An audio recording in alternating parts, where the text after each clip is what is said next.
Unacademy. Let's crack it.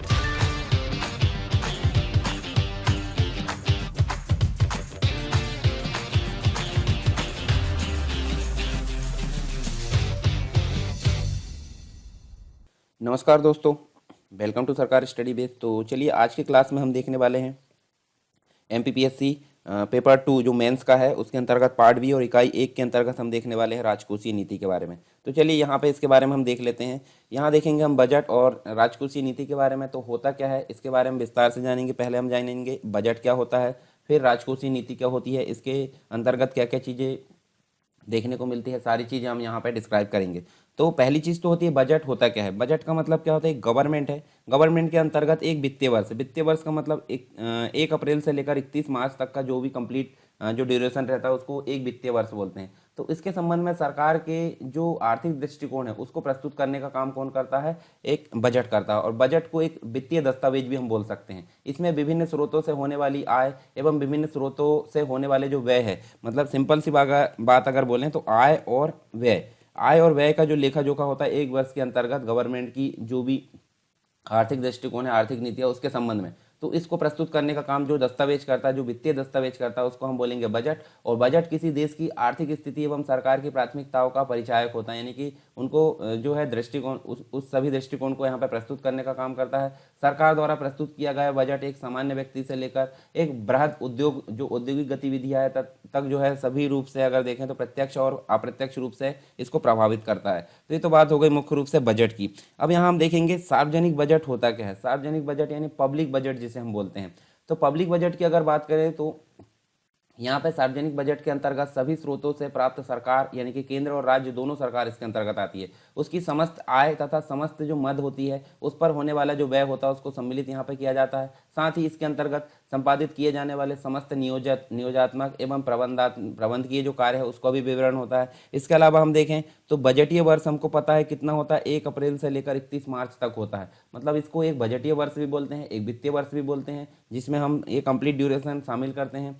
साथ ही भारतीय संविधान में हम देखें तो अनुच्छेद नंबर 112 क्या बोलता है, इसके अनुसार प्रत्येक वित्तीय वर्ष के लिए केंद्र सरकार की अनुमानित प्राप्तियां तथा व्यय जो है उसका विवरण संसद के समक्ष रखना आवश्यक होता है, जिसे हम क्या बोलते हैं, वार्षिक वित्तीय विवरण बोला जाता है, यानी कि एनुअल फाइनेंशियल स्टेटमेंट, जिसको हम नॉर्मली भाषा में क्या बोलते हैं, बजट।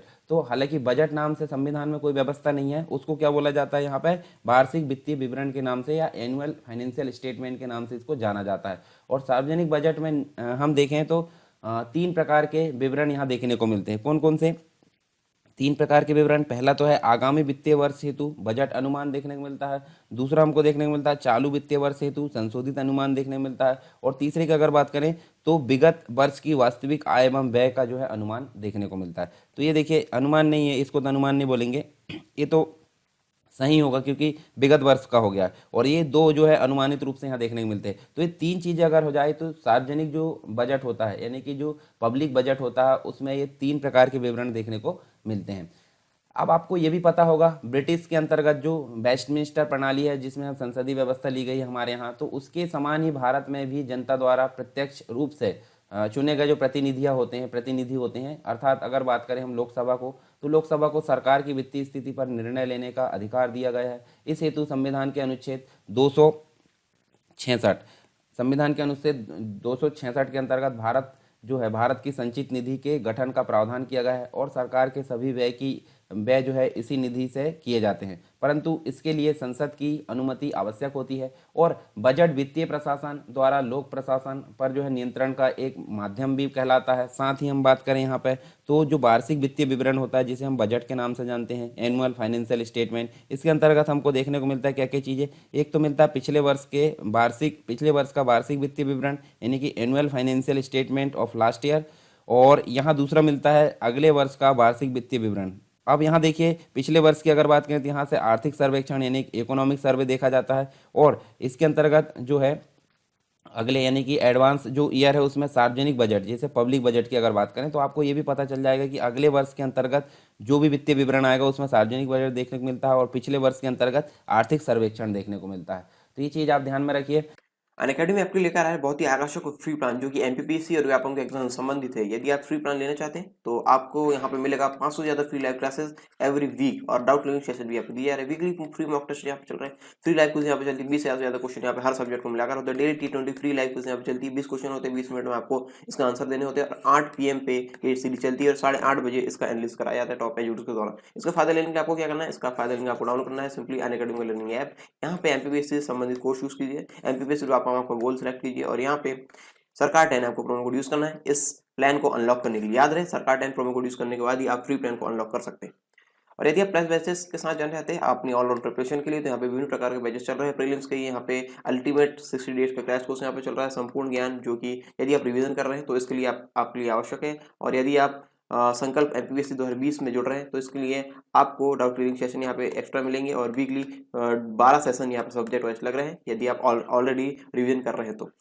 मेगा बैच स्टार्टिंग सून है यहाँ पे और एमपीपीएससी की तैयारी आप शुरू से करना चाहते हैं तो 10 महीने का फाउंडेशन बैच यहाँ पर शुरू हो रहा है। यहाँ पर टेस्ट सीरीज वगैरह भी चलेगी। स्वप्न पूर्ति बैच उन लोगों के लिए है जो यहाँ पे 2019 का प्रीलिम्स क्वालिफाई किए हैं और अपने सपनों को साकार करके एमपीपीएससी की जो मुख्य परीक्षा है उसमें उत्तीर्ण होना चाहते हैं।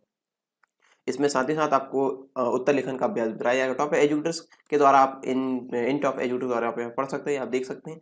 और इस सब्सक्रिप्शन को प्राप्त करने के लिए आपको अनअकैडमी के लर्निंग ऐप में जाकर एमपीपीएससी और अपना संबंधित गोल में प्लस कोर्स में जाना है और यहाँ पे गेट सब्सक्रिप्शन ऑप्शन में क्लिक करके आपको इस प्रकार की विंडो यहाँ पे दिखेगी और आप यहाँ पे अपने अनुसार यहाँ पे जो प्लान है वो ले सकते हैं। और याद रहे सरकार 10 प्रोमो कोड यूज करने पर आपको 10% का डिस्काउंट मिल जाएगा। और देर किस बात की, download Unacademy app now to let's crack MP and weapon exams.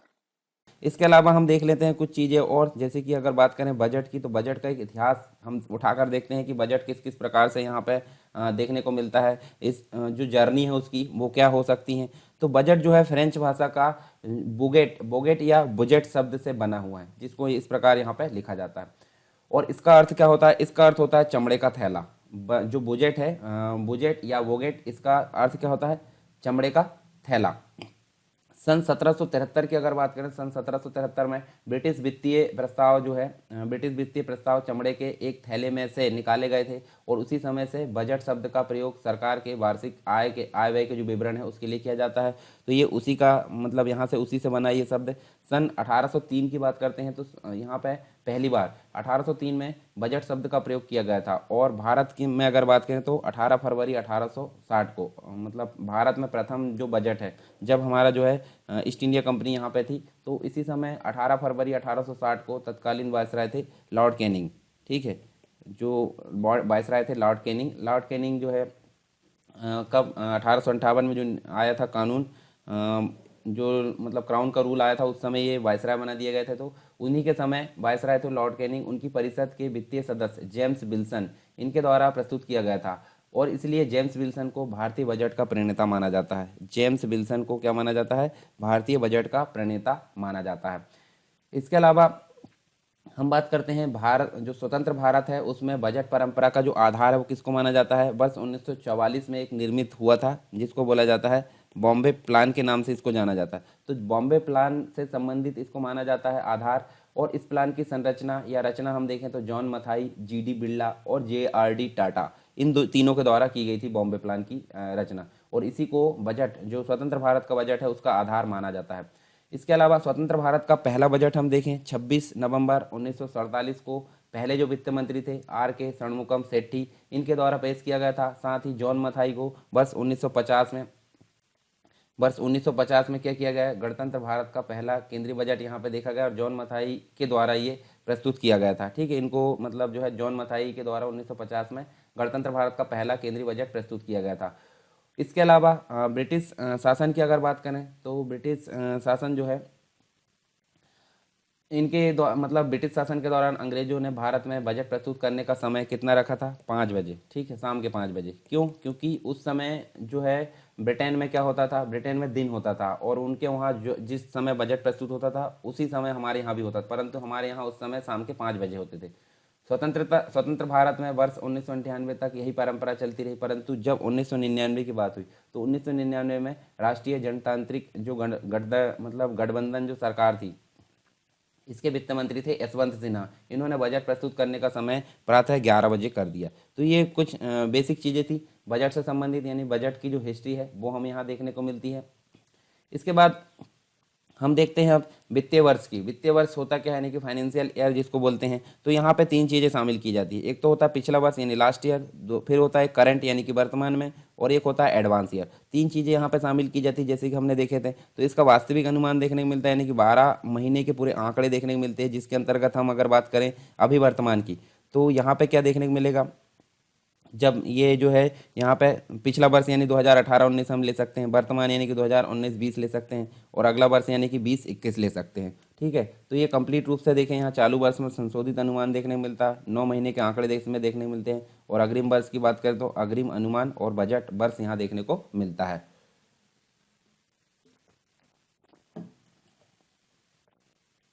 इसके बाद बजट जो है, बजट पेश करने के 75 दिन की अवधि के अंदर बजट को पारित करना आवश्यक होता है। और उसी के संबंध में कुछ महत्वपूर्ण तथ्य अगर बात करें तो यहाँ देखिए, बजट अनुमानित आय और व्यय का एक विवरण होता है। यह एक सीमित अवधि के लिए होता है। बजट को स्वीकृत करने के लिए एक सार्वजनिक निकाय की आवश्यकता होती है। बजट सार्वजनिक एवं संसदीय नियंत्रण से मुक्त नहीं होता है। ठीक है, बजट के प्रस्तुतिकरण का जो दिन है फरवरी माह के अंतिम दिन, मतलब अंतिम दिन के स्थान पर यहाँ फरवरी माह के प्रथम दिन कर दिया गया। मतलब पहले अंतिम दिन इसको प्रस्तुत किया जाता था, परंतु अब ऐसा नहीं किया जाता। अब इसके बाद हम देखेंगे जो वर्ष 2017 की बात करें तो 2017 से पहले क्या किया जाता था, भारत में जो है संघीय बजट को 2 स्तर पर, यानी कि एक तो केंद्रीय बजट होता था, मतलब जिसे आम बजट बोलते हैं, और एक होता था रेल बजट। 2 यहाँ पे प्रस्तुत किए जाते थे, यानी कि आम बजट इसे वित्त मंत्री प्रस्तुत करते थे, और रेलवे बजट जो है इसे रेल मंत्री प्रस्तुत करते थे। परंतु वर्ष 2000 यहाँ पे देखिए, यहाँ 1920 और 21 की अगर बात करें तो उसमें तत्कालीन ब्रिटिश सरकार द्वारा अर्थशास्त्री विलियम एकवर्थ की अध्यक्षता में एक जो है 10 सदस्यीय समिति का गठन किया गया। इस समिति की अनुशंसा के आधार पर वर्ष 1924 से भारत में रेलवे बजट को सामान्य बजट से अलग कर दिया गया। परंतु रेलवे तथा केंद्र सरकार, ये इन दोनों के मध्य वित्तीय संबंधों का नियमन रेलवे कन्वेंशन कमेटी की संस्तुतियों के आधार पर होता था। फिर बात करें हम किसकी, 2017 और 18 की। 2017-18 की बात करें तो यहाँ पर रेल बजट को आम बजट के साथ प्रस्तुत करने का निर्णय लिया गया, और इसीलिए अब पृथक रेल बजट यहाँ पर पेश नहीं किया जाता। और सामान्य बजट में भी जो है रेलवे बजट की राजस्व प्राप्तियाँ तथा व्यय की जो मदें होती है वो प्रदर्शित की जाती है। और 18-19 जो बजट आया था उसके अनुसार रेलवे का जो पूंजीगत व्यय है वो हमको देखने को मिलता है 1,48,528 करोड़ रुपए यहाँ देखने को मिलता है। फिर कुछ सैद्धांतिक पक्ष भी होते हैं किसके, बजट के। तो बजट की अगर बात करें यहाँ पे तो जो बजट है, बजट किसी भी देश की आर्थिक गतिविधियों की प्राणवायु होती है, मतलब उसी के द्वारा हमको पूरी आर्थिक स्थिति का पता चलता है, और आगे की जो प्लानिंग है उसको हमको देखने को मिलती है, जिसके बिना देश के समस्त आर्थिक कार्यक्रम एवं जो योजनाएं हैं उसका बेहतर संपादन करना कठिन होता है। साथ ही देश की समस्त जो लाभकारी गतिविधियाँ होती है इसका समावेश भी बजट के माध्यम से ही होता है। एक संतुलित बजट की आवश्यकता किसी भी देश के लिए बहुत अनिवार्य आवश्यकता होती है। एक संतुलित बजट से जो है बहुत सारी चीज़ें हमको अपेक्षा की जा सकती है, जैसे बजट का नियतकालिक जो होना आवश्यक होता है। ठीक है, इसकी व्यापकता, पारदर्शिता आदि तथा विभिन्न चीज़ें विकासोन्मुख जो है देश को बनाते हैं। ठीक है, देश की अर्थव्यवस्था प्रत्यक्ष तौर पर बजट से जुड़ी होती है, और बजट का लाभकारी एवं प्रबंधनकारी होना अति आवश्यक होता है। तो ये कुछ बेसिक चीज़ें थी। अब बात कर लेते हैं हम बजट के उद्देश्य, यानी ऑब्जेक्टिव ऑफ बजट। तो बजट के उद्देश्य क्या होते हैं, बजट क्यों बनाया जाता है, तो ये हमको देखने को मिलता है। तो पहली चीज़ होती है, एक होती है लेजिस्लेटिव, यानी जो कानून बनाने का काम करती है या नियम बनाने का काम करती है। तो जो विधायिका होती है जिसे लेजिस्लेटिव बोलते हैं, उसके प्रति जो कार्यपालिका यानी कि एग्जीक्यूटिव, विधायिका और कार्यपालिका, विधायिका के प्रति कार्यपालिका की जो वित्तीय एवं न्यायिक जवाबदेही है, वित्तीय एवं न्यायिक जवाबदेही को सुनिश्चित करने का काम करता है बजट। दूसरी चीज होती है सामाजिक और आर्थिक नीति, मतलब यह एक सामाजिक और आर्थिक नीति का उपकरण होता है जिसका कार्य निर्धारण, वितरण और स्थिरीकरण होता है। इसके अलावा सरकारी कार्यों और सेवाओं की बात करें तो यह जो है सरकारी कार्यों और सेवाओं के कुशल क्रियान्वयन को भी सुनिश्चित करता है। साथ ही हम देखें तो ये विभागों, मतलब जो विभिन्न विभाग होते हैं, जो सरकारी विभाग होते हैं, उनकी विभिन्न गतिविधियां होती है, उनकी ये एक जो है मतलब उनकी एक योजना के अधीन लाकर उनको सभी को उनको एकीकृत यानी इंटीग्रेटेड रूप से वहाँ सम्मिलित करना, और इस प्रकार जो है प्रशासनिक प्रबंधन एवं समन्वय को सरल बनाता है कौन, बजट। ठीक है, तो ये हो गया कुछ मुख्य उद्देश्य, मतलब बजट क्यों बनाया जाता है, ये सारी चीज़ हमने देखें।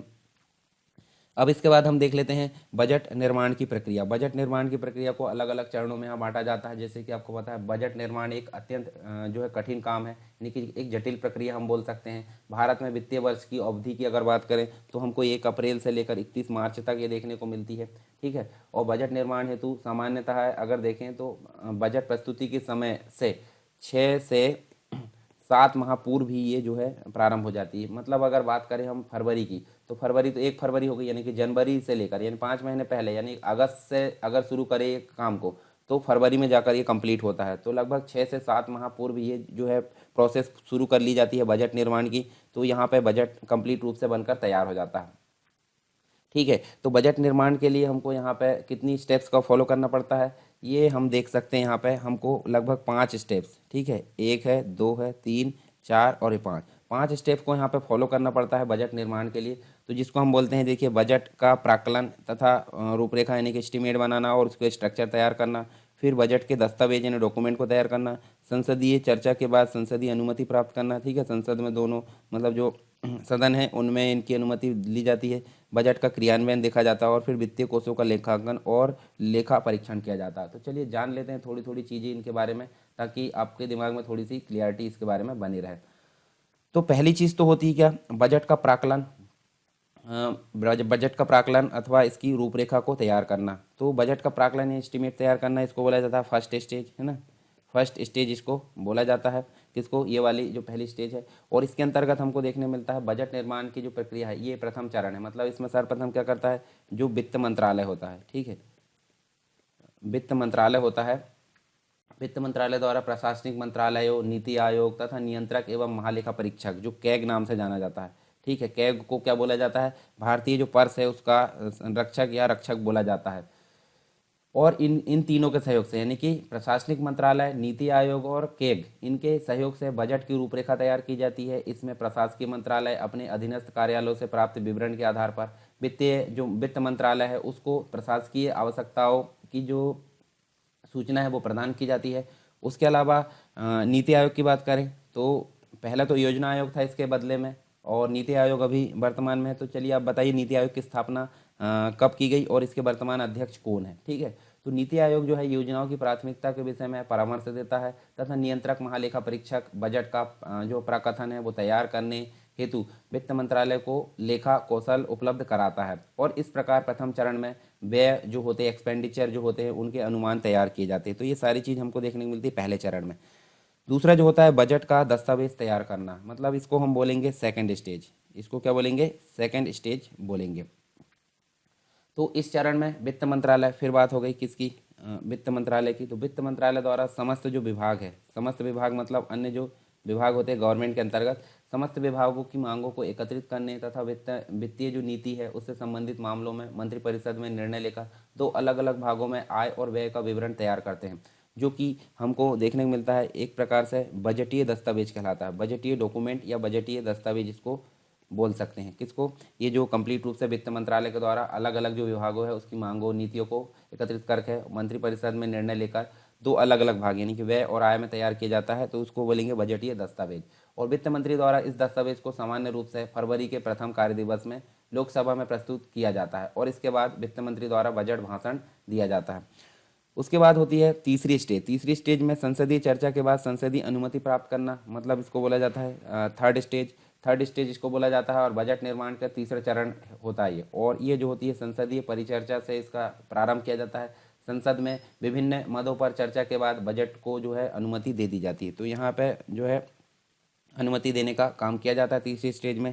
चौथी स्टेज की अगर बात करें तो चौथी स्टेज मतलब यहाँ पे फोर्थ स्टेज इसको बोला जाता है। और बजट निर्माण के तीसरे चरण का प्रारंभ अगर देखें तो ये तीसरे चरण नहीं है, ये चौथा चरण है। तो ये बजट क्रियान्वयन है। तो संसद द्वारा जो केंद्रीय बजट है उसको पारित किए जाने के बाद क्या किया जाता है, बजट निर्माण का यहाँ पर चौथा चरण चालू होता है। चौथा चरण अगर बात करें तो यहाँ पे विनियोग एक्ट, विनियोग अधिनियम के अनुसार इसके क्रियान्वयन की कार्यवाही प्रारंभ की जाती है। कार्यवाही प्रारंभ करने के बाद क्या होता है, बजट के क्रियान्वयन में मुख्य रूप से कुछ प्रोसेस यहाँ पर देखने को मिलती है। तो कौन कौन सी प्रोसेस देखने को मिलती है, जैसे वित्तीय स्रोतों का एकत्रीकरण देखने को मिलता है, वित्तीय संसाधनों का संरक्षण देखने को मिलता है, वित्तीय संसाधनों का वितरण उसके बाद सरकारी आय व्यय का लेखा देखने को मिलता है और बाद में हम देख सकते हैं लेखांकन। तो ये सभी प्रोसेस किसके अंतर्गत शामिल की जाती है, बजट के क्रियान्वयन के अंतर्गत। पांचवी स्टेप जो होती है, जो कि लास्ट स्टेज कहलाती है, फिफ्थ स्टेज जिसे बोलते हैं, ठीक है, बजट निर्माण का अंतिम चरण होता है ये। और यहाँ पे हमको बात करें लेखा परीक्षण, लेखा परीक्षण का चरण ये कहलाता है। और इस चरण में सामान्यतः है सभी सरकारी विभागों द्वारा प्रति माह के लेखे यानी जो हिसाब होता है उसको महालेखाकार के कार्यालय में भेजे जाते हैं। और यहाँ पर इन्हें आय व्यय के लिए निर्धारित विभिन्न जो टॉपिक्स होते हैं, शीर्षक होते हैं, टाइटल्स होते हैं, उसके अंतर्गत वर्गीकृत किया जाता है। और फिर इन लेखों का नियमित रूप से लेखाधिकारियों द्वारा अंकेक्षण किया जाता है। इसके अलावा अंकेक्षण के बाद महालेखा जो परीक्षक होता है उसके द्वारा जो है इन लेखों का वार्षिक संकलन भी किया जाता है। जैसे मुख्य रूप से अगर बात करें तो जैसे राजस्व होता है, राजस्व खाता होता है, पूंजीगत खाता होता है, ऋण खाता होता है, दूरस्थ जो प्राप्तियां होती है, ये सभी चीज़ें जो होती है बजट सत्र में संसद के समक्ष प्रस्तुत की जाती है। और इस प्रकार बजट के अंतिम चरण के पूर्ण होने के बाद बजट संबंधी जो प्रक्रिया है वो पूर्ण की जाती है। तो ये कंप्लीट रूप से हमको देखने को मिलता है बजट निर्माण की प्रक्रिया,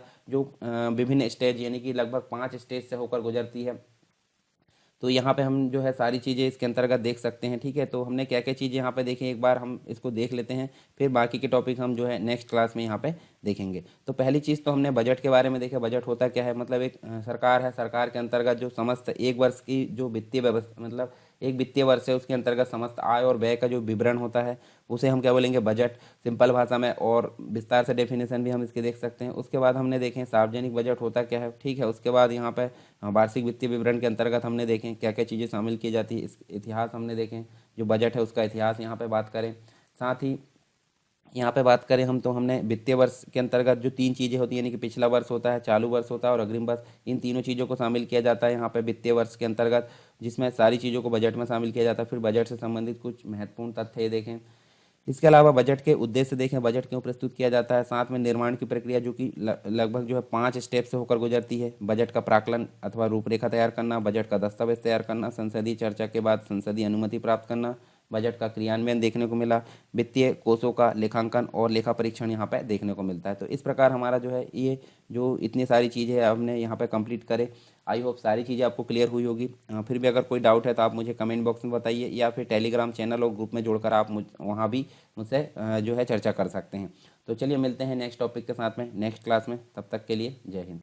अनअकैडमी आपके लेकर आया है बहुत ही आकर्षक और फ्री प्लान जो कि एमपीपीएससी और व्यापम के एग्जाम से संबंधित है। यदि आप फ्री प्लान लेना चाहते हैं तो आपको यहाँ पे मिलेगा 500 से ज़्यादा free live classes every week और डाउट क्लियरिंग सेशन भी आपको दिया जा रहा है। वीकली फ्री मॉक टेस्ट यहाँ पे चल रहे हैं, फ्री लाइव क्विज यहाँ पे चलती है, 20 से ज़्यादा क्वेश्चन यहाँ पे हर सब्जेक्ट को मिलाकर होता है। Daily T20 free live quiz यहाँ पे चलती है, 20 क्वेश्चन होते हैं, 20 मिनट में आपको इसका आंसर देने होते हैं। और 8 PM पे ये सीरीज चलती है और 8:30 बजे इसका एनालिसिस कराया जाता है टॉप एजुकेटर्स के द्वारा। इसका फायदा लेने के लिए आपको क्या करना है, इसका फायदा लेने आपको डाउनलोड करना है सिंपली अनअकैडमी का लर्निंग ऐप। यहाँ पे एमपीपीएससी से संबंधित कोर्स यूज कीजिए, एमपीपीएससी आपका गोल सेलेक्ट कीजिए और यहाँ पे सरकार 10 आपको प्रोमो कोड यूज करना है इस प्लान को अनलॉक करने के लिए। याद रहे सरकार 10 प्रोमो कोड यूज करने के बाद ही आप फ्री प्लान को अनलॉक कर सकते हैं।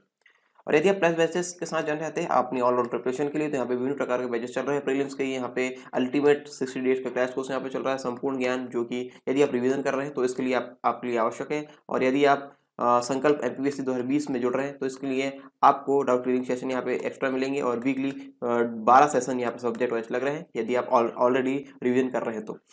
मेगा बैच स्टार्टिंग सून है यहाँ पे। और एमपीपीएससी की तैयारी आप शुरू से करना चाहते हैं तो 10 महीने का फाउंडेशन बैच यहाँ पे शुरू हो रहा है। यहाँ पे टेस्ट सीरीज वगैरह भी चलेगी। स्वप्न पूर्ति बैच उन लोगों के लिए है जो यहाँ पे 2019 का प्रीलिम्स क्वालिफाई किए हैं और अपने सपनों को साकार करके एमपीपीएससी की जो मुख्य परीक्षा है उसमें उत्तीर्ण होना चाहते हैं।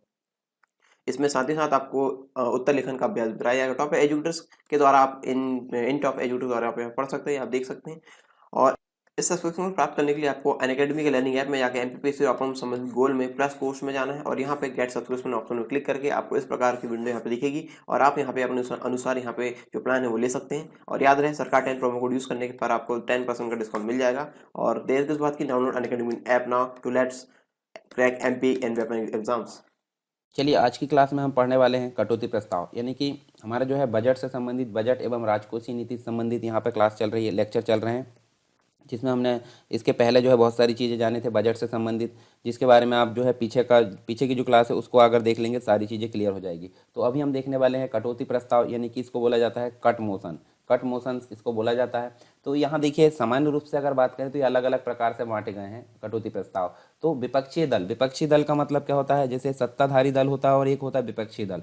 तो यहाँ पे सत्ताधारी दल के जो अपोजिट में होते हैं यानी विपक्षी दल होता है उसके अनुदान जो संबंधी मांग है उसके प्रति असहमति व्यक्त करना। मतलब सत्ताधारी दल की जो मांगे है वो तो सही है, कोई दिक्कत नहीं, उसकी चलेगी, परंतु विपक्षी दल की कुछ मांगे होती हैं अनुदान से संबंधित, उसको यहाँ पे कैंसिल करना। मतलब क्या कहलाता है, कटौती प्रस्ताव यहाँ देख सकते हैं। तो सरकार की मांगों के प्रति असहमति व्यक्त करने की एक विधि होती है जिसको कटौती प्रस्ताव में प्रस्तुत करना पड़ता है। और कटौती प्रस्ताव सामान्यतः पारित नहीं हो पाते क्योंकि लोकसभा में सरकार का बहुमत होता है, यानी कि सत्ताधारी जो होती है सत्ताधारी दल उसका बहुमत होता है। कटौती प्रस्ताव का वास्तविक महत्व क्या होता है कि इसके माध्यम से कुछ विशेष अनुदान मांगों पर विस्तृत रूप से चर्चा की जाती है। और ये मुख्य रूप से 3 प्रकार के होते हैं: नीतिगत कटौती प्रस्ताव, आर्थिक कटौती प्रस्ताव, सांकेतिक कटौती प्रस्ताव। 3 चीजें हमको देखने मिलती हैं, तो तीनों को हम देख लेते हैं थोड़ा थोड़ा। जैसे नीतिगत प्रस्ताव की बात करें, नीतिगत कटौती प्रस्ताव की बात करें तो इस प्रस्ताव का उद्देश्य क्या होता है, जो सरकार की नीतियां होती है उसमें क्या करना, असहमति व्यक्त करना। इसमें कहा जाता है कि अनुदान की इस मांग को लगभग समाप्त करके मात्र 1 रुपया कर दिया जाए।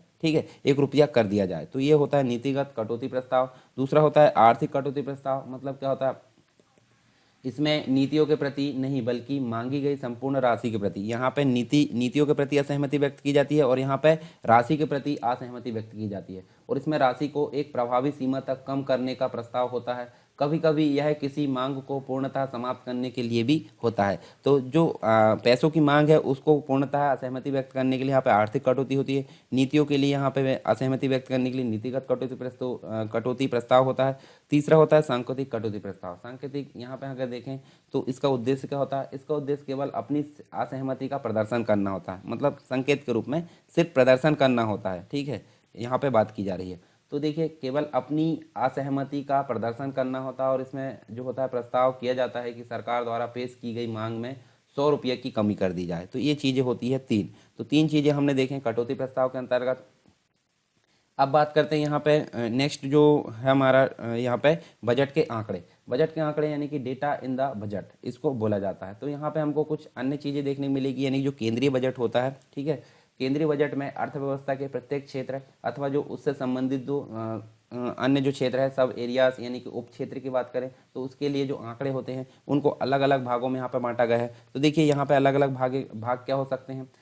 पहला तो होता है पिछले वर्ष के वास्तविक आंकड़े यहाँ देखने को मिलते हैं बजट के संबंध में, और दूसरा होता है चालू वित्तीय वर्ष के अंतिम आंकड़े। चालू वित्तीय वर्ष के अंतिम आंकड़े यहाँ पे देखने को मिलते हैं। उसके बाद नेक्स्ट जो होता है अगले वित्तीय वर्ष के जो बजट का आंकलन है वो देखने को मिलता है। तो देखिए, पिछले वर्ष के जो वास्तविक आंकड़े हैं उसको बोला जाता है एक्चुअल डेटा। ठीक है, एक्चुअल डेटा इसको बोला जाता है। उसके बाद चालू वित्तीय वर्ष के अंतिम आंकड़े यानी कि इसको बोला जाता है प्रोविजनल एस्टिमेट्स बोला जाता है। और अगले वित्तीय वर्ष के जो बजट का आकलन है उसको बोला जाता है बजटरी एस्टिमेट। ठीक है, तो ये चीज़ें हमको देखने को मिलती है 3 चीज़ें, यानी कि केंद्रीय बजट में 3 चीज़ों को शामिल किया जाता है। उसके बाद सरकार के वार्षिक वित्तीय विवरण में कुछ अन्य आंकड़े भी हमको देखने को मिलते हैं, जिसके अंतर्गत बात करें तो हमको संशोधित अनुमान देखने को मिलता है, त्वरित अनुमान देखने को मिलता है, अग्रिम अनुमान देखने को मिलता है। तो ये इनके बारे में थोड़ी सी देख लेते हैं। यानी संशोधित अनुमान का मतलब क्या होता है, रिवाइज्ड एस्टिमेट होता है। क्विक यहाँ पर त्वरित अनुमान मतलब क्विक एस्टिमेट्स होता है, और अग्रिम अनुमान मतलब होता है एडवांस एस्टिमेट। तो यहाँ देखिए, पहला जो होता है संशोधित आकलन जो होता है मूलतः बजट के आकलन, ठीक है, अथवा अस्थायी आंकड़े का वर्तमान जो आकलन है उसको देखा जाता है यहाँ पर संशोधित अनुमान में, और यह वर्तमान की स्थिति को दर्शाता है, और ये अंतरिम आंकड़े भी होते हैं। दूसरा होता है त्वरित अनुमान। त्वरित अनुमान का मतलब क्या होता है, त्वरित अनुमान एक प्रकार का संशोधित आकलन है जो अधिक जो होता है नवीनतम स्थिति को दर्शाता है। ठीक है, तथा कुछ क्षेत्र जो होते हैं, कुछ क्षेत्रों के लिए भविष्य के अनुमानों को प्रदर्शित करने में भी काफ़ी उपयोगी होता है, और ये भी अंतरिम आंकड़े होते हैं।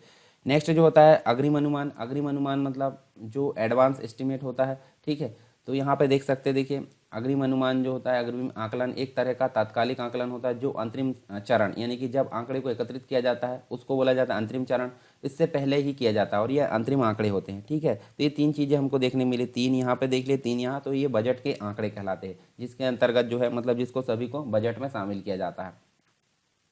अब नेक्स्ट हम देखते हैं, नेक्स्ट टॉपिक हमारे सामने है बजट। भारतीय बजट का दस्तावेजी स्वरूप क्या होता है। तो देखिए, दस्तावेजी स्वरूप मतलब कंप्लीट रूप से जो बजट होता है उसमें क्या क्या चीज़ें इसमें शामिल की जाती है, वो सारी चीज़ यहाँ मिलाकर बजट का दस्तावेज बनता है। तो बजट के दस्तावेज में क्या क्या चीज़ होती है वो हम यहाँ पे देखने वाले हैं।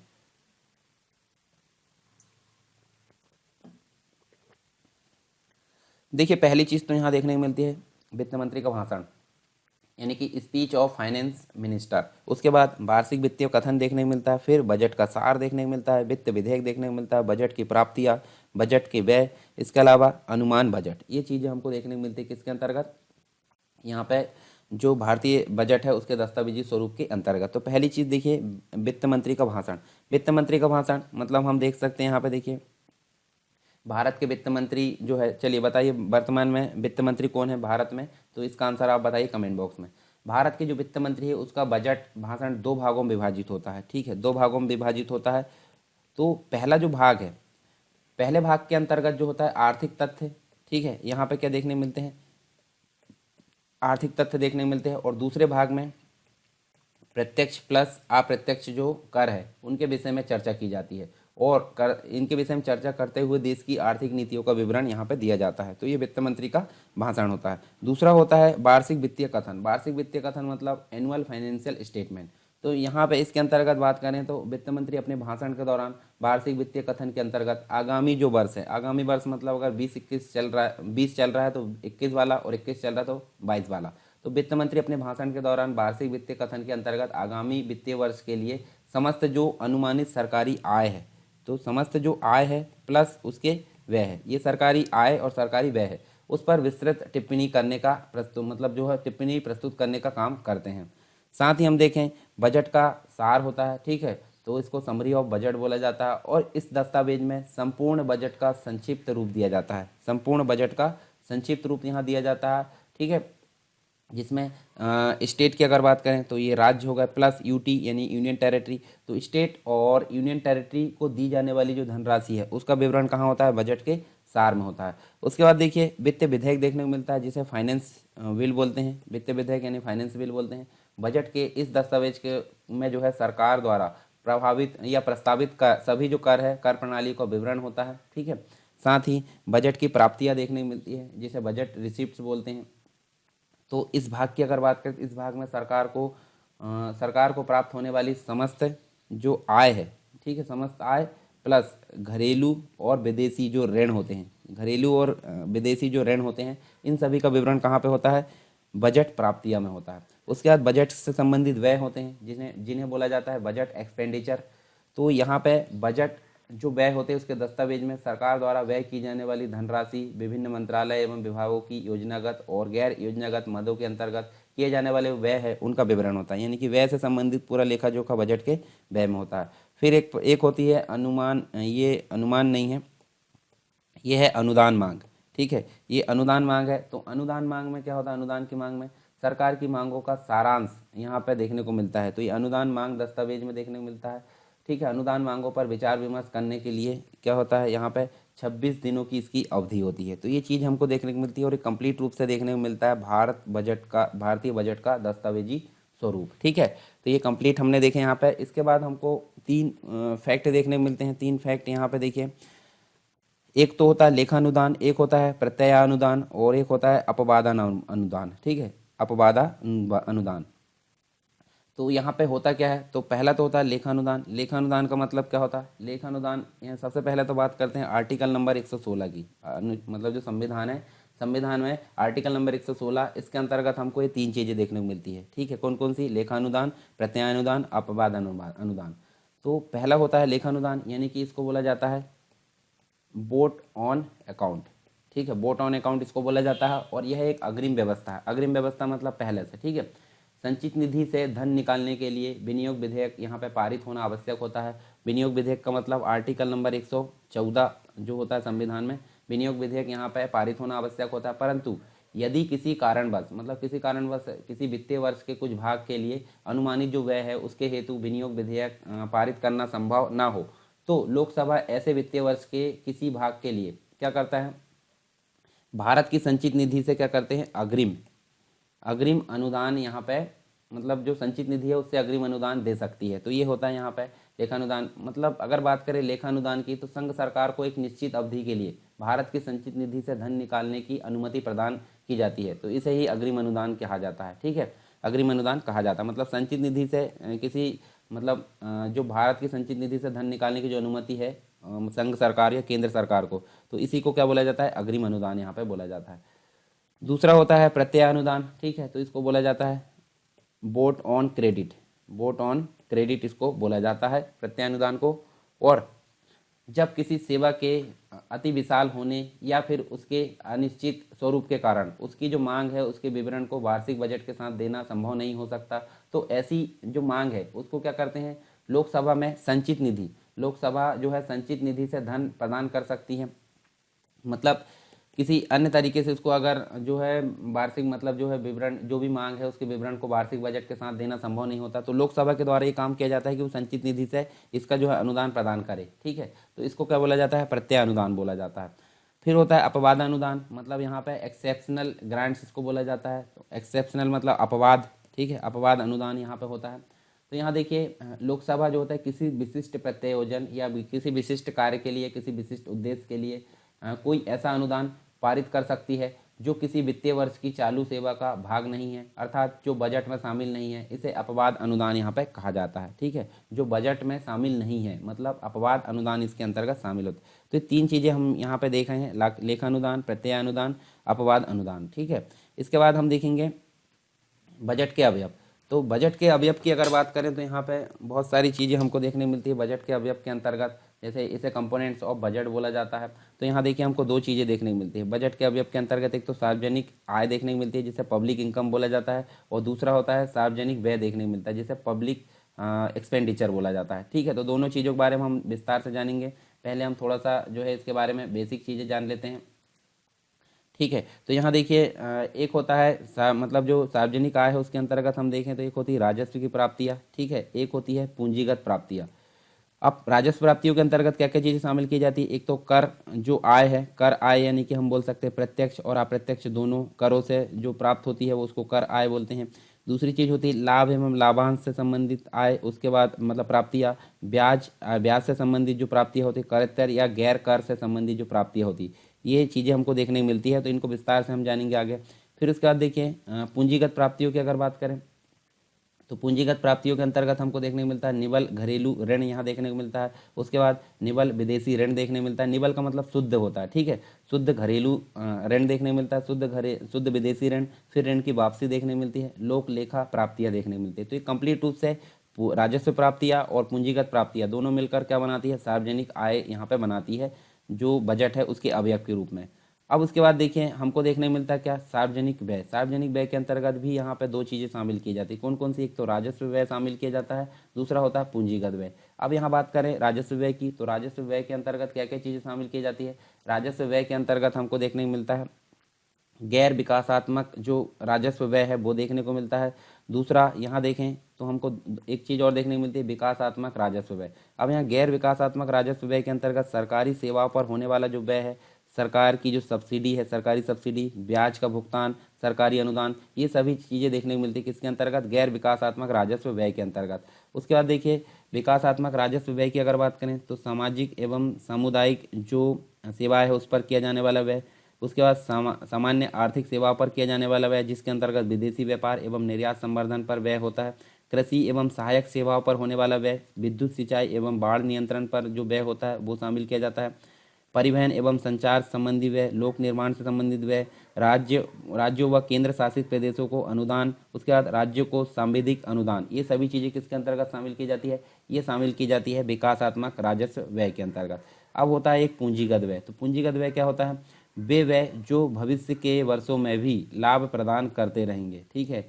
उदाहरण के रूप में सड़क है या फिर जो भी मतलब हम अगर बात करें तो वो जो पूंजीगत व्यय होते हैं मतलब जो ऐसे कुछ स्थापना कर दी गई है सार्वजनिक सेक्टर के कुछ चीज़ों की और बाद में जो है वो लाभ प्रदान कर रहा है गवर्नमेंट को, तो पूंजीगत व्यय इसके अंतर्गत शामिल की जाती है। तो ये कंप्लीट रूप से हमने देखे यहाँ पे बजट के अवयव यानी कि एलिमेंट्स ऑफ बजट, एलिमेंट्स या हम कब बोल सकते हैं कंपोनेंट्स ऑफ बजट इनको बोला जाता है, जिसके अंतर्गत हमने बहुत सारी चीज़ें यहाँ देखें।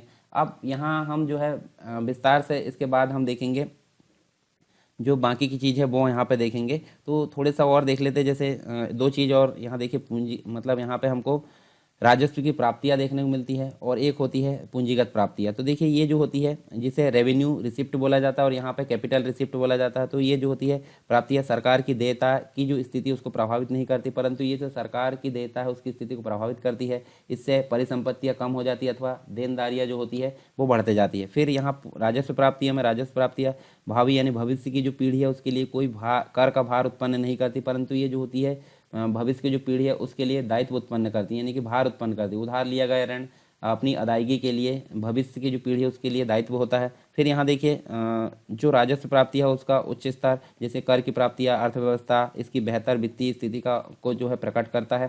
साथ में इसमें अगर देखें तीसरे में पूंजीगत प्राप्तियों का उच्च स्तर यानी कि उधार है तथा विनिवेश है, अर्थव्यवस्था की कमजोर वित्तीय स्थिति है उसको प्रकट करता है। ये दोनों चीज़ हमारे जो है कुछ कॉन्सेप्ट थे ये यहाँ पे देखने को मिला। इसके बाद हम जो नेक्स्ट टॉपिक है वो राजस्व प्राप्तियाँ विस्तार से यहाँ जानेंगे। तो आई होप अभी का जो जितनी भी चीज़ें हमने पढ़े वो समझ में आ गई होगी आपको। और फिर भी अगर कोई दिक्कत है तो आप टेलीग्राम में यहाँ जो है चर्चा परिचर्चा में पूछ सकते हैं या फिर कमेंट बॉक्स में मुझसे पूछ सकते हैं, मैं उसका डाउट जरूर क्लियर करूँगा। तो चलिए मिलते हैं नेक्स्ट टॉपिक के साथ में नेक्स्ट क्लास में, तब तक के लिए जय हिंद। चलिए हम बात कर रहे थे बजट के अवयव के बारे में। तो बजट के अवयव हमने कुछ बेसिक यहाँ ओवरव्यू देखा था, जिसके अंतर्गत हमने सार्वजनिक आय और सार्वजनिक व्यय देखा था। सार्वजनिक आय के अंतर्गत राजस्व प्राप्तियाँ देखने को मिलती है, पूंजीगत प्राप्तियाँ, और सार्वजनिक व्यय के अंतर्गत आपको राजस्व व्यय और पूंजीगत व्यय देखने को मिलते हैं। तो हम पहले बात करेंगे राजस्व प्राप्तियों की। तो राजस्व प्राप्तियाँ होती क्या है उनके बारे में हम यहाँ पर विस्तार से जानने वाले हैं। देखिए यहाँ अगर बात करें राजस्व प्राप्तियों की बात करें तो इनको बोला जाता है रेवेन्यू रिसीप्ट्स। ठीक है, इसके अंतर्गत हमको अलग अलग प्रकार से चीज़ें देखने को मिलती हैं, यानी कि इसके अंतर्गत उस आय को रखा जाता है जिसका संबंध उसी वित्तीय वर्ष से होता है और इसे चालू खाता के नाम से भी जाना जाता है। इस खाते में आय के जो उन स्रोत है उनको शामिल किया जाता है जिनके बदले कोई भुगतान नहीं करना है। और मुख्य रूप से अगर देखें तो इसके अंतर्गत कर आय है, लाभ और लाभांश है, ब्याज आय है, करेत्तर आय, ये सारी चीज़ हमको देखने को मिलती है। तो इनके बारे में हम एक एक करके यहाँ पे जान लेते हैं। तो यहाँ देखिए जो राजस्व प्राप्तियाँ है, राजस्व प्राप्तियों से सरकार की जो देयता है या लायबिलिटी से दायित्व है उसमें किसी भी प्रकार की वृद्धि नहीं होती है। जिसके अंतर्गत कर आय की अगर बात करें तो कर आय के अंतर्गत हमको जो है जो कर होता है, कर मतलब टैक्स होता है, जिसके बारे में हमने पहले पढ़ चुके हैं। कर जो होता है लोगों द्वारा सरकार को किया जाने वाला एक अनिवार्य भुगतान होता है, ठीक है, कंपलसरी होता है, जिसके माध्यम से सरकार को सार्वजनिक व्यय हेतु धन की प्राप्ति यहाँ पे देखने को मिलती है। और करों द्वारा प्राप्त होने वाली जो आय है उनको करों के आधार पर दो भागों में बांटा जाता है। ठीक है, तो एक तो होता है डायरेक्ट होता है, मतलब एक डायरेक्ट होता है जो प्रत्यक्ष कर से प्राप्त आय होती है, और एक इनडायरेक्ट होता है यानी कि अप्रत्यक्ष कर से यहाँ पे आय प्राप्त होती है। तो इनके बारे में भी हम आगे देख लेंगे। मतलब जो टेबल है यानी कि जिसके अंतर्गत हम केंद्र सरकार के द्वारा जो प्रत्यक्ष कर है जिसके बारे में हम पहले देख चुके हैं, राज्य सरकार के द्वारा प्रत्यक्ष कर है, और अप्रत्यक्ष कर भी हम देखेंगे जिसके अंतर्गत केंद्र और राज्य दोनों के अंतर्गत देखने को मिलेगा। दूसरा इसमें राजस्व प्राप्तियों के अंतर्गत होता है लाभ और लाभांश। तो लाभ और लाभांश की अगर बात करें तो भारत सरकार स्वयं अनेक प्रकार की औद्योगिक कंपनियां तथा जो वित्तीय संस्थान है उनको संचालित करती है। तो वित्तीय कंपनी को संचालित करती है जैसे कि तेल से संबंधित, तेल और प्राकृतिक से संबंधित जो गैस निगम है जिसे हम ONGC बोलते हैं, ONGC को संचालित करती है गवर्नमेंट। भारतीय इस्पात प्राधिकरण जो लिमिटेड है जिसे हम मुख्य रूप से अगर बात करें तो इसको सेल बोला जाता है, SAIL। STC मतलब राज्य व्यापार निगम, खनिज तथा धातु व्यापार निगम जिसे MMTC बोलते हैं, राष्ट्रीय बैंक है, जीवन बीमा निगम है, LIC जिसे बोलते हैं। तो सरकार को इन सभी कंपनियों एवं संस्थाओं से प्रतिवर्ष क्या होता है, लाभ और लाभांश दोनों चीज़ें यहाँ पे प्राप्त होती है। तो ये राजस्व प्राप्तियों के अंतर्गत शामिल किया जाता है। तीसरी चीज़ होती है ब्याज से आय। ब्याज से आय का मतलब जैसे केंद्र सरकार मतलब सेंट्रल गवर्नमेंट, इसके द्वारा जो राज्य सरकार है और अन्य जो संस्था है तथा जो विदेशी सरकार उनको ऋण दिया जाता है, जिस पर केंद्र सरकार को क्या होता है, वार्षिक रूप से ब्याज प्राप्त होता है। तो ये भी किसकी श्रेणी में आता है, राजस्व प्राप्तियों की श्रेणी में आता है। एक और होता है गैर कर आय या करेत्तर आय इसको बोला जाता है। तो देखिए यहाँ पे मतलब क्या होता है इसका, सरकार द्वारा प्रदान की जाने वाली विभिन्न सेवाएं, जैसे कि हम देख सकते हैं डाकघर की सेवा, पोस्ट ऑफिस जिसे बोलते हैं, उसके अलावा रेडियो से संबंधित आकाशवाणी जो होता है उससे संबंधित सेवा, टेलीविज़न प्रसारण जो भी है, TV जिसे बोलते हैं, इसके अंतर्गत विज्ञापन आदि से प्राप्त होने वाली जो शुल्क है उसको बोला जाता है गैर कर आय। तो ये चारों चीज़ें हमारी राजस्व प्राप्तियों की श्रेणी में यहाँ पे आती है।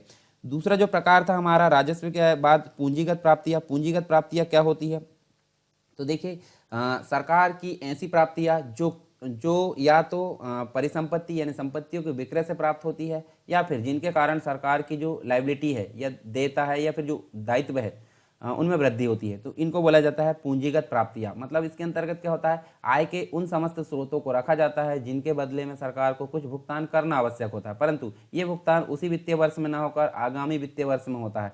तो इसे क्या बोलते हैं, इसे पूंजी खाता के नाम से जाना जाता है। और पहला वाला क्या था, इसको चालू खाते के नाम से जाना जाता था। तो इस प्रकार राजस्व प्राप्तियों की प्रकृति जहां अल्पकालिक होती है, राजस्व प्राप्तियां जिनके बारे में हमने देखें, वहीं पूंजीगत प्राप्ति जो यहाँ अगर बात करें तो पूंजीगत जो प्राप्ति है, पूंजीगत प्राप्तियों की प्रकृति कैसी होती है, दीर्घकालिक यहाँ पे मानी जाती है। तो ये सारी चीज़ें हमको देखने को मिलती है। मतलब यहाँ पे देयता में वृद्धि होती है, संपत्ति की विक्रय से प्राप्त होती है, दीर्घकालिक प्रकृति की होती है। इसके अलावा अगर देखें तो निबल जो घरेलू ऋण होता है वो इसके स्रोत के अंतर्गत आता है। निबल यानी शुद्ध होता है, और निबल विदेशी ऋण की वापसी इसके अंतर्गत आती है। लोक लेखा की जो प्राप्ति है वो इसके अंतर्गत शामिल की जाती है। तो ये सारी चीज़ हमको देखने को मिलती है किसके अंतर्गत, पूंजीगत प्राप्तियों के अंतर्गत। अब यहाँ बात कर लेते हैं हम, देखिए केंद्र सरकार की जो पूंजीगत प्राप्ति है उसके अंतर्गत क्या क्या चीज़ें शामिल की जाती है। तो देखिए यहाँ पे बाजार ऋण निबल प्राप्तियों के अंतर्गत आता है। बाजार ऋण किसके अंतर्गत आता है, निबल प्राप्तियों के अंतर्गत आता है। इसके अलावा हम देख सकते हैं अल्प बचत जो होती है, जो शुद्ध प्रकार की होती है, वो भी किसके अंतर्गत आती है, केंद्र सरकार की पूंजीगत प्राप्तियाँ। लोक भविष्य की निधियाँ निबल, गैर सरकारी भविष्य निधियों के विशेष निक्षेप, विशेष प्रतिभूतियाँ, विविध पूंजीगत प्राप्तियाँ, निक्षेप एवं अग्रिम की प्राप्तियाँ, अंतरण जो प्राक्षित कोष है, नकदी अधिशेष, खाते प्रतिभूतियों की बिक्री, आकस्मिकता निधि से प्राप्त जो सारी चीज़ है वो किसके अंतर्गत आती है, वो आती है केंद्र सरकार की पूंजीगत प्राप्तियों के अंतर्गत। इसके अलावा आपको एक दो चीज़ और देखने मिलेगी, यानी राज्य सरकार की जो पूंजीगत प्राप्ति है उसके अंतर्गत। तो देखिए यहाँ बाजार का जो ऋण है वो कहाँ आता है, निबल जो राज्य सरकार की पूंजीगत प्राप्तियों के अंतर्गत केंद्र से प्राप्त ऋण है। अन्य प्रकार के ऋण जैसे कि राष्ट्रीय कृषि साख निधि, भारतीय रिजर्व बैंक के अंतर्गत राष्ट्रीय सहकारी विकास निगम, केंद्रीय भंडारागार निगम, जीवन बीमा निगम, अन्य ऋण जो देता है वो किसके अंतर्गत आते हैं, राज्य सरकार की पूंजीगत प्राप्तियों के अंतर्गत।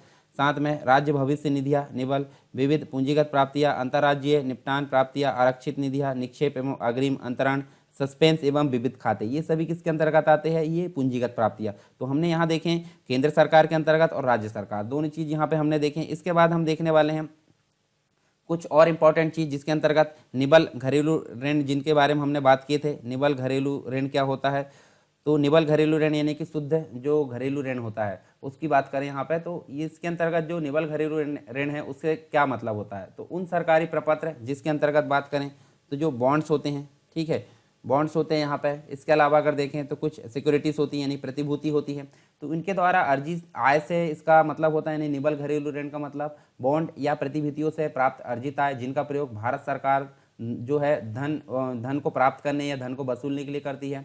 ये प्रतिभूतियाँ प्राय बैंक तथा ट्रस्ट द्वारा क्रय की जाती है और इनकी भिन्न भिन्न जो मेच्योरिटी है, परिपक्वता अवधि होती है, इन पर जो है भिन्न भिन्न दरों पर जो है ब्याज यहाँ पे दिया जाता है।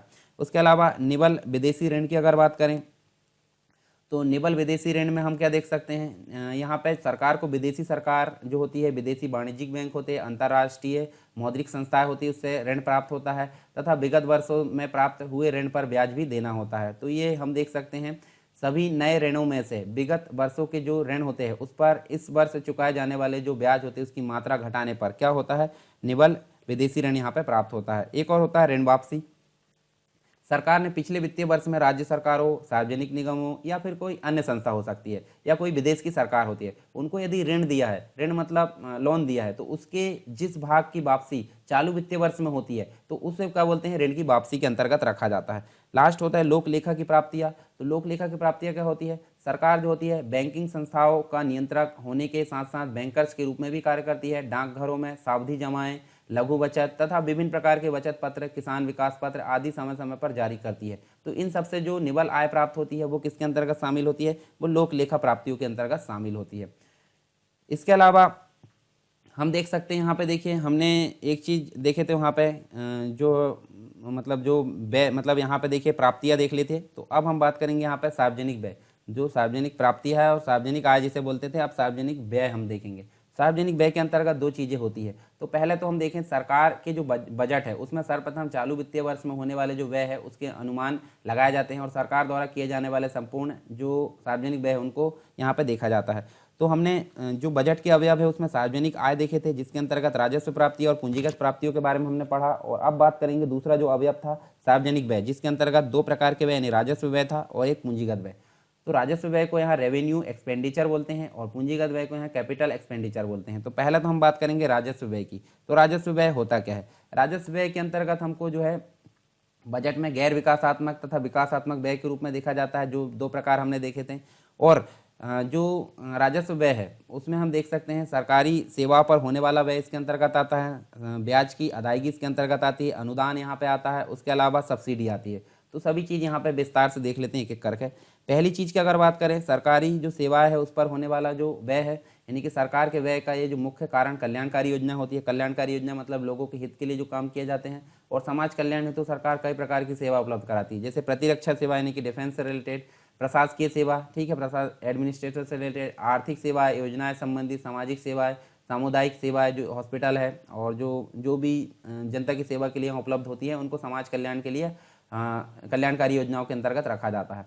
जो वह सेना के तीनों अंगों के कर्मचारियों तथा उनकी आवश्यकताओं पर होता है उसे प्रतिरक्षा सेवा के व्यय के रूप में शामिल किया जाता है। प्रशासनिक सेवाओं की अगर बात करें, प्रशासनिक सेवाओं में राष्ट्र के संपूर्ण आंतरिक प्रशासन से संबंधित होने वाला व्यय, जैसे कि न्यायालय से संबंधित, पुलिस, सार्वजनिक सेवाएं, विदेशी राजनयिक मामले, ये सभी आते हैं। आर्थिक सेवाओं के अंतर्गत सिंचाई सुविधाएं, विदेश व्यापार, प्रोत्साहन सेवाएं, परिवहन एवं संचार सेवाएं, खाद्यान्न उपलब्ध कराने की योजनाएं। सामाजिक तथा सामुदायिक सेवा के अंतर्गत आप देख सकते हैं स्वास्थ्य है, परिवार कल्याण है, खेलकूद है, युवा तथा महिला विकास, सूचना प्रसारण, सांस्कृतिक विकास, ये सभी किसके अंतर्गत आते हैं? सरकारी सेवाओं पर होने वाले व्यय के अंतर्गत आते हैं। दूसरा जो है इसका राजस्व व्यय का, ब्याज की अदायगी। ब्याज की अदायगी मतलब चालू खाते में दूसरा जो महत्वपूर्ण मद है ब्याज की अदायगी के रूप में आता है यहाँ पर। इसके अंतर्गत सभी प्रकार के ऋणों के कारण उत्पन्न होने वाले ब्याज की अदायगी को शामिल किया जाता है और यह अदायगी घरेलू, विदेशी, निजी तथा संस्थागत हो सकती है। वर्तमान की बात करें तो वर्तमान में जो राजस्व व्यय है खाते में ब्याज अदायगी ही सबसे बड़ी यहाँ पे व्यय मद मानी जाती है। उसके अलावा अनुदान की बात करें तो अनुदान जो केंद्र सरकार है, केंद्र सरकार, राज्य सरकार और सार्वजनिक उद्यम, इन सभी इकाइयों तथा अन्य संस्थाओं को विभिन्न कारणों से समय समय पर अनुदान देती है जो केंद्र सरकार है। अकाल, सूखा, भूकंप, ये सभी कारण हो सकते हैं, बाढ़ हो सकती है तथा अन्य असामान्य परिस्थितियां हो सकती है। तो कभी कभी सरकार आवश्यकता पड़ने पर अन्य देशों को भी अनुदान देती है। उसके बाद सब्सिडी की अगर बात करें, सब्सिडी जो है यहाँ पे देख सकते हैं केंद्र सरकार निर्यात प्रोत्साहन, उत्पादन प्रोत्साहन तथा निम्न आय वर्ग के लोगों के लिए खाद्यान्न को उचित मूल्य पर या निःशुल्क उपलब्ध कराने के लिए सब्सिडी प्रदान करती है। तो ये सारी चीज़ यहाँ पे देख सकते हैं किसके अंतर्गत? अनुदान के अंतर्गत। इसके अलावा जो है हम देखें तो कुछ अन्य चीज़ें हमको देखने को मिलती है, जैसे हम देख सकते हैं यहाँ दो चीज़ें, एक तो राजस्व व्यय देखने को मिलता है और एक पूंजीगत व्यय देखने को मिलता है।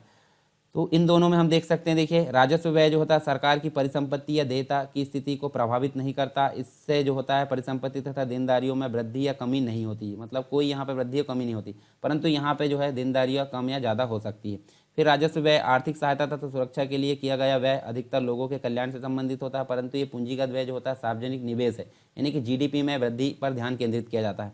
सरकार का उच्च राजस्व व्यय यानी कि आर्थिक सहायता के रूप में लोगों की निर्धनता को प्रकट करता है और यहाँ पर सरकार का उच्च पूंजीगत व्यय अर्थव्यवस्था में निजी निवेश के अभाव को प्रकट करता है। तो ये सारी चीज़ यहाँ पे देखने को मिलती है। फिर देखते हैं राजस्व व्यय के अंतर्गत कुछ विकासात्मक मदें होती हैं, जिसमें अगर बात करें तो हम सामाजिक एवं सामुदायिक सेवाएं आती है, सामान्य आर्थिक सेवाएं आती है, कृषि एवं सहायक सेवाएं आती है, विद्युत, सिंचाई एवं बाढ़ नियंत्रण आता है, परिवहन एवं संचार आता है, राज्य एवं केंद्र शासित क्षेत्रों का अनुदान आता है। तो जैसे पहले नंबर पर अगर बात करें सामाजिक एवं सामुदायिक सेवाओं की, तो इसके अंतर्गत क्या आता है? इसके अंतर्गत हम देख सकते हैं शिक्षा से रिलेटेड चीज़ें आती हैं, कला संस्कृति, वैज्ञानिक सेवाएं, अनुसंधान, चिकित्सा, जो सार्वजनिक स्वास्थ्य होता है, स्वच्छता, जल आपूर्ति, परिवार कल्याण, आवास, नगर जो विकास है, श्रम है, रोजगार, सूचना प्रसारण, ये सभी किसके अंतर्गत आते हैं? सामाजिक एवं सामुदायिक सेवा के अंतर्गत आते हैं। फिर सामान्य आर्थिक सेवाओं की अगर बात करें तो यहाँ पे विदेश जो व्यापार है एवं जो निर्यात है, विदेशी व्यापार, निर्यात संवर्धन, सहकारिता किसके अंतर्गत आते हैं? सामान्य आर्थिक सेवाओं के अंतर्गत। कृषि एवं सहायक जो है उसके अंतर्गत फसल उत्पादन, पशुपालन, खाद्य भंडारण एवं जो भंडारागार है, ग्रामीण विकास है, ये सभी किसके अंतर्गत आते हैं? ये जो है राजस्व व्यय के जो है मतलब एक प्रकार से सामान्य जो कृषि है, कृषि एवं सेवाओं के अंतर्गत शामिल किए जाते हैं। फिर विद्युत, सिंचाई, बाढ़ नियंत्रण की बात करें तो विद्युत परियोजनाओं से संबंधित सारी चीज़ें इसके अंतर्गत आती है। मध्यम एवं लघु सिंचाई, बृहद सिंचाई परियोजना, ये सभी चीज़ें इसके अंतर्गत शामिल की जाती है। परिवहन एवं संचार की अगर बात करें तो सड़कें एवं जो पुल है, नागरिक उड्डयन है, बंदरगाह है, लाइट हाउस है, जहाज रानी, सभी आते हैं यहाँ पे परिवहन के अंतर्गत।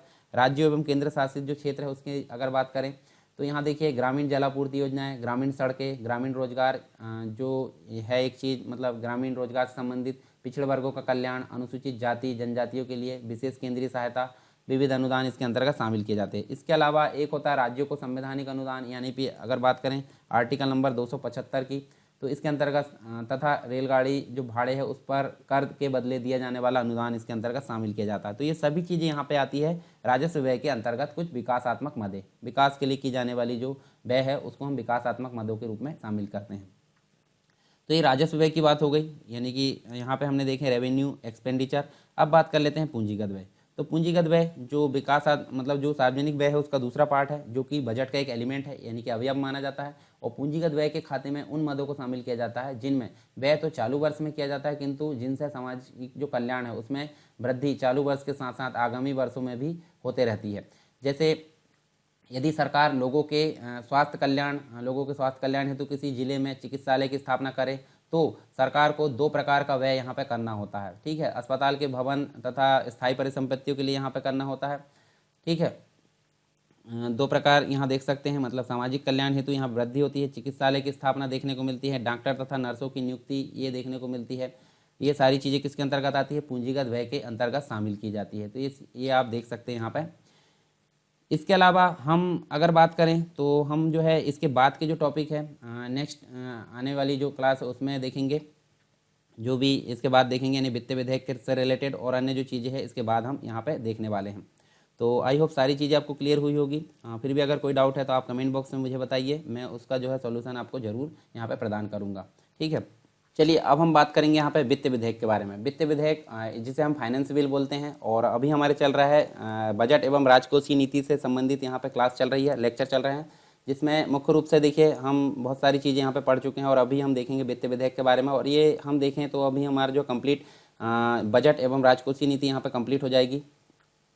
साधारण रूप से अगर देखें तो जो वित्तीय मामले होते हैं, वित्तीय मामले मतलब जो फाइनेंस से रिलेटेड जो मामले होते हैं, जैसे कि अगर बात करें राजस्व की, ठीक है, राजस्व की बात करें तो ये जो रेवेन्यू होता है, व्यय यानी कि एक्सपेंडिचर होता है, उससे संबंधित जो विधेयक होते हैं, राजस्व और व्यय से संबंधित जो विधेयक होते हैं उनको बोला जाता है वित्त विधेयक। तो ये आपको मुख्य रूप से ध्यान रखना है। जब धन विधेयक में साधारण विधेयक के भी उपबंध जोड़ दिए जाते हैं तो उसे वित्त विधेयक कहा जाता है। मतलब धन विधेयक में क्या किया जाता है, साधारण विधेयक के भी अगर उपबंध जोड़ दिए जाते हैं, उपबंध मतलब जो भी प्रावधान होते हैं उनको अगर जोड़ दिया जाता है तो उसे क्या बोला जाता है, उसे बोला जाता है वित्त विधेयक। और इसका जो प्रावधान है वो आर्टिकल नंबर, संविधान के आर्टिकल नंबर 110 में किया गया था। सभी धन विधेयक वित्त विधेयक होते हैं, परंतु सभी वित्त विधेयक धन विधेयक नहीं होते हैं, ठीक है। सभी धन विधेयक क्या होते हैं, वित्त विधेयक हो सकते हैं, परंतु सभी वित्त विधेयक धन विधेयक नहीं होते, ये चीज़ आपको याद रखना है।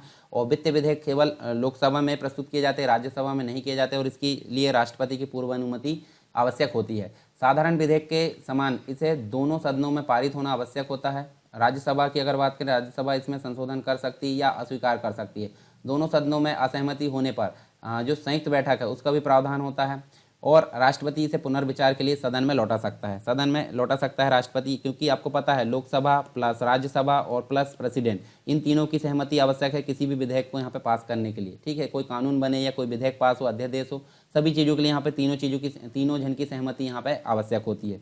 इसके बाद हम देखेंगे कुछ इंपॉर्टेंट चीज़ जो कि वित्तीय घाटे से संबंधित, यानी कि टाइप्स ऑफ फाइनेंशियल डेफिसिट, जिसे हम वित्तीय घाटे के प्रकार के रूप में जानते हैं। तो यहाँ मुख्य रूप से देखें, प्राथमिक घाटा होता है, राजस्व घाटा होता है, राजकोषीय घाटा होता है, यहाँ बजटीय घाटा होता है, राजस्व घाटा होता है, राजकोषीय घाटा होता है, प्राथमिक घाटा होता है, मौद्रिकृत घाटा और क्रियात्मक घाटा। तो पहला देखेंगे बजटीय घाटा। बजटीय घाटा यानी बजटरी डेफिसिट जिसे बोलते हैं, यानी कि जब बजट के विवरण में कुल प्राप्तियों की मात्रा, जो प्राप्तियों की मात्रा क्या होती है, जो व्यय है, कुल व्यय की मात्रा से अधिक होती है, यानी कि प्राप्तियां जो है बढ़ गई है किससे, व्यय से। तो प्राप्तियों की मात्रा अधिक है व्यय से, तो उसे बजटीय घाटा बोलते हैं, ठीक है।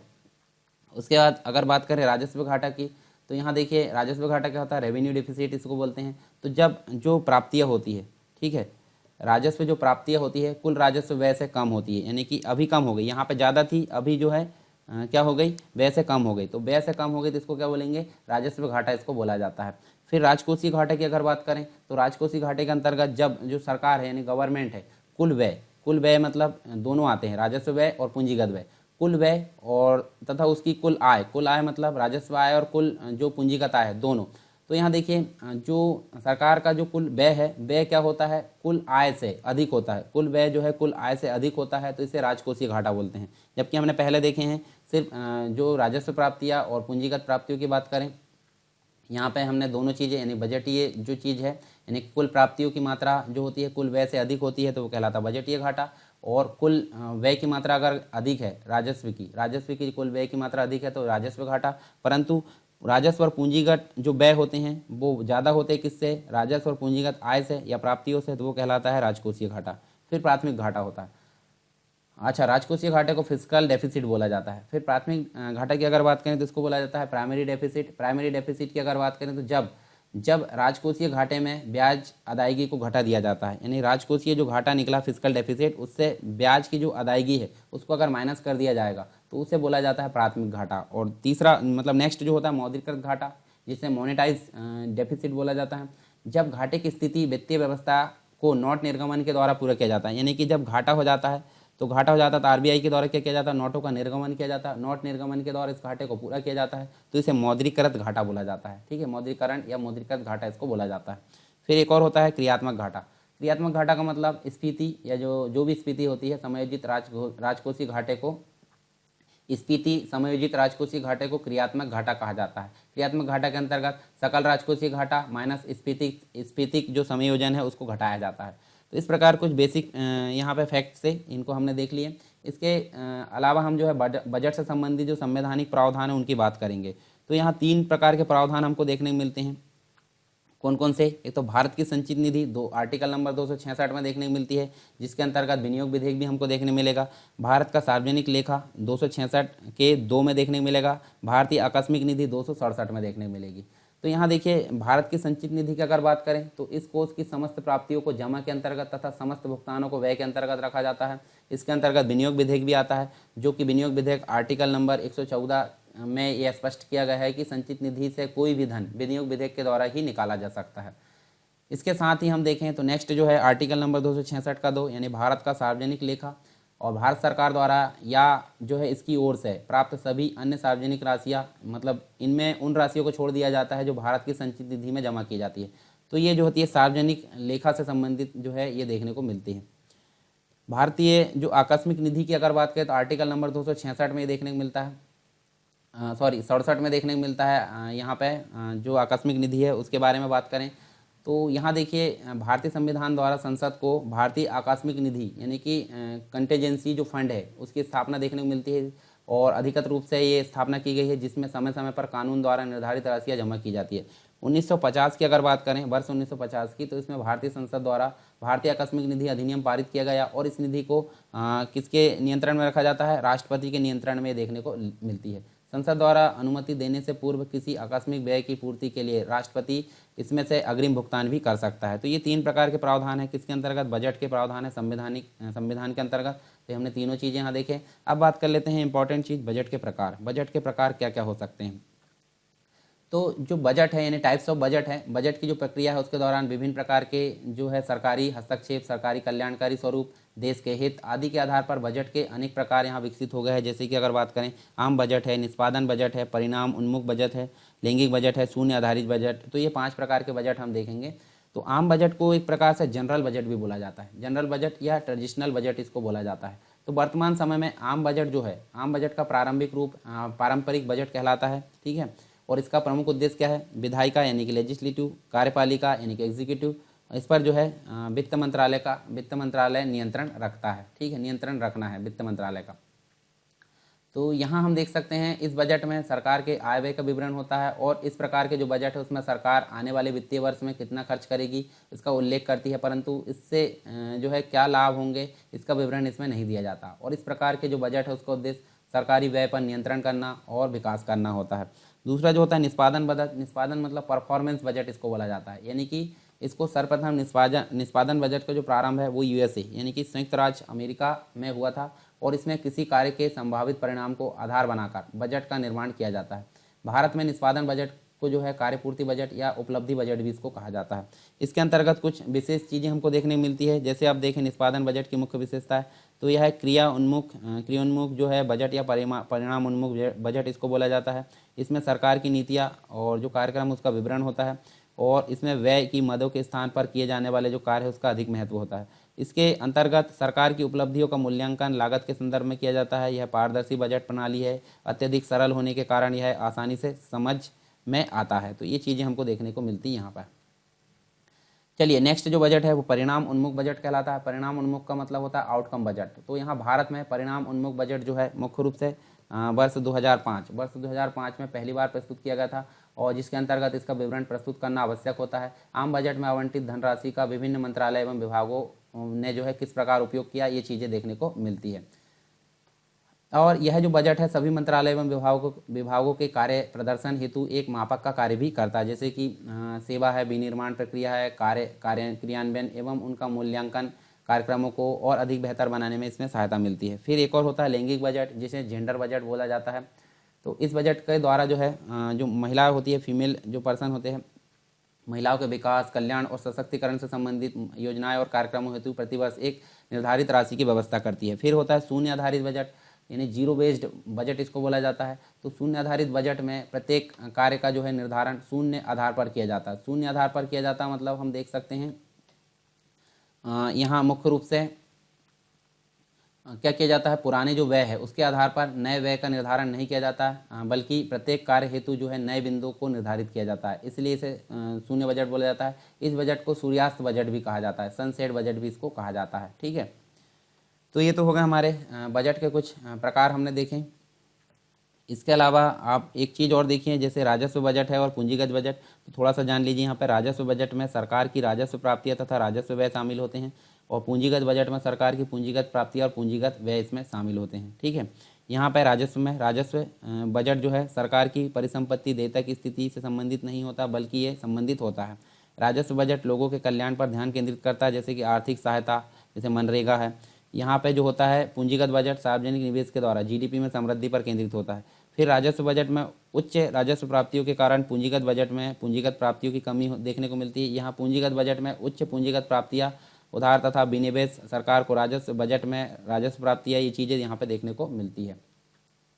इसके अलावा बजट के निर्माण जो है, निर्माण में भूमिका की अगर बात करें, नीति आयोग की मुख्य भूमिका होती है। पहले प्लानिंग कमीशन होता था, वित्त मंत्रालय होता है, फाइनेंस मिनिस्ट्री, फिर उसके बाद प्रशासनिक मंत्रालय यानी कि एडमिनिस्ट्रेटिव मिनिस्ट्री, और नियंत्रक एवं महालेखा परीक्षक, जिसे हम कैग बोलाते हैं, कैग बोला जाता है इसको, कंट्रोलर एंड ऑडिटर जनरल। तो ये सभी चीज़ों की यहाँ पे, सभी लोगों की यहाँ पे मुख्य रूप से भूमिका होती है। बजट के कुछ अन्य प्रकार भी होते हैं जिसके अंतर्गत हम देखें यहाँ पे, तो यहाँ मुख्य जो प्रकार है, जैसे यहाँ देखें तो एकल बजट इसको बोला जाता है। एकल बजट यानी सिंगल बजट होता है। तो देखिए ये जो है एक प्रकार से जो बजट के अन्य प्रकार है, जिस सेकेंडरी लेवल पर बजट कहलाते हैं, सेकेंडरी बजट इनको बोला जाता है। इसके अंतर्गत एकल बजट आता है, मद आधारित बजट आता है, बहुल बजट आता है, घाटे का बजट, अनुपूरक बजट, पूरक बजट। तो एकल बजट मतलब यहाँ सिंगल बजट इसको बोला जाता है। इसमें सरकार के कार्यों एवं विभागों हेतु एकीकृत बजट बनाया जाता है, जिसमें सरकार के समस्त आय एवं व्यय का वार्षिक विवरण होता है। इस प्रकार के बजट संयुक्त राज्य अमेरिका, ब्रिटेन देशों में देखने को मिलता है। ठीक है, यूएसए और ब्रिटेन में देखने को मिलता है। मद आधारित बजट की अगर बात करें, यूनिट बेस्ड बजट इनको बोला जाता है। और यहाँ देख सकते हैं हम, यह किसी विशिष्ट योजना या मद में व्यय हेतु निर्धारित किए जाते हैं। ठीक है, और ये बहुल बजट की अगर बात करें, मल्टीपल बजट जिसे बोला जाता है, इसमें किसी विशिष्ट योजना हेतु आवंटन करने के स्थान पर प्रत्येक विभाग हेतु अलग अलग जो आवंटन दर्शाते हुए बजट का निर्माण यहाँ पे किया जाता है। जैसे फ्रांस है, जर्मनी है, स्विट्जरलैंड, इनमें इसका प्रयोग किया जाता है। घाटे का बजट क्या होता है, डेफिसिट बजट इसको बोला जाता है। तो विकासशील अर्थव्यवस्था द्वारा इस प्रकार का बजट बनाया जाता है ताकि विकास संबंधी आवश्यकताओं को पूर्ण करके निवेश, उधार आदि के द्वारा जो है धन प्राप्त किया जा सके। साथ ही हम देखें दो बजट और हैं जिनको अनुपूरक बजट बोला जाता है। अनुपूरक बजट मतलब सप्लीमेंट्री बजट इनको बोला जाता है। तो इस प्रकार के बजट अल्पकालिक होते हैं, विशेषकर जिस वित्तीय वर्ष में लोकसभा के आम चुनाव होते हैं उस वित्तीय वर्ष में सरकार के शेष कार्यकाल के लिए, जैसे अभी कुछ समय पहले हमारे भारत में भी इसको अपनाया गया था, तो इसे सप्लीमेंट्री बजट बोला जाता है। पूरक बजट की अगर बात करें तो एडिशनल बजट इसको बोला जाता है, यानी आकस्मिक आपदाएं जैसे कि बाढ़ है, सूखा है, भूकंप है, दुर्घटना, इन सभी से निपटने के लिए आकस्मिक अतिरिक्त व्यय हेतु आकस्मिक बजट यहाँ पे ये पूरक जो बजट है वो देखने को मिलता है। एडिशनल बजट इसको बोला जाता है। तो यहाँ हमको चीज़ें देखने को मिलती है। अब बात कर लेते हैं बजटीय दस्तावेज। तो यहाँ देख सकते हैं हम, ये बहुत सारी चीज़ें यहाँ देखने को मिलती है। जैसे वित्त मंत्री का यहाँ भाषण होता है, तो वित्त मंत्री ये सारी चीज़ें हम तो पहले देख चुके हैं। जो बजट का जो दस्तावेज है उसके अंतर्गत फिर होता है वार्षिक वित्तीय कथन होता है, बजट का सार होता है, वित्तीय विधेयक होता है, बजट की प्राप्तियाँ होती है, बजट के व्यय होते हैं और अनुदान की मांग होती है। ये सारी चीज़ें हमको बजट के डॉक्यूमेंट में देखने को मिलती है। इसके अलावा हम जो है एक चीज़ और देख लेते हैं यहाँ पे, तो हमारा जो है ये चैप्टर यहाँ पे कंप्लीट हो जाएगा। तो देखिए हमको यहाँ देखने को मिलता है राजस्व का घाटा यानी रेवेन्यू डेफिसिट, राजकोषीय घाटा यानी फिजिकल डेफिसिट, और प्राथमिक जो घाटा है प्राइमरी डेफिसिट, इनमें देख लेते हैं। तो पहला जो होता है यह है राजस्व प्राप्तियों पर राजस्व व्यय का अधिक होता है, यानी कि राजस्व घाटा का मतलब राजस्व व्यय माइनस राजस्व प्राप्तियाँ होता है। और यहाँ देखिए राजकोषीय घाटा का होता है यह कुल प्राप्तियों यानी उधार के अतिरिक्त पर कुल व्यय का अधिक होता है। यानी राजकोषीय घाटा बराबर क्या होता है, राजस्व व्यय और पूंजीगत व्यय दोनों को जोड़ दिया जाता है, और यहाँ देखिए राजस्व आय पूंजीगत आय को यहाँ पे घटा दिया जाता है, और दोनों को यहाँ एक दूसरे से माइनस कर देंगे तो राजकोषीय घाटा यहाँ निकल कर आता है। यह है राजकोषीय घाटे तथा ब्याज के भुगतान के बीच का अंतर है। जैसे प्राथमिक घाटे की अगर बात करें, राजकोषीय घाटा माइनस ब्याज का भुगतान। फिर उसके बाद राजस्व घाटा के अंतर्गत यह बजटीय व्यय को प्रबंधित करने हेतु जो सरकार है, सरकार की उधार लेने की आवश्यकता को प्रकट करता है। दूसरा जो होता है यह ब्याज के भुगतान सहित सरकार के उधार लेने की सीमा को प्रकट करता है। और प्राथमिक घाटे की अगर बात करें तो यह ब्याज के भुगतान के अतिरिक्त सरकार के उधार लेने की सीमा को प्रकट करता है।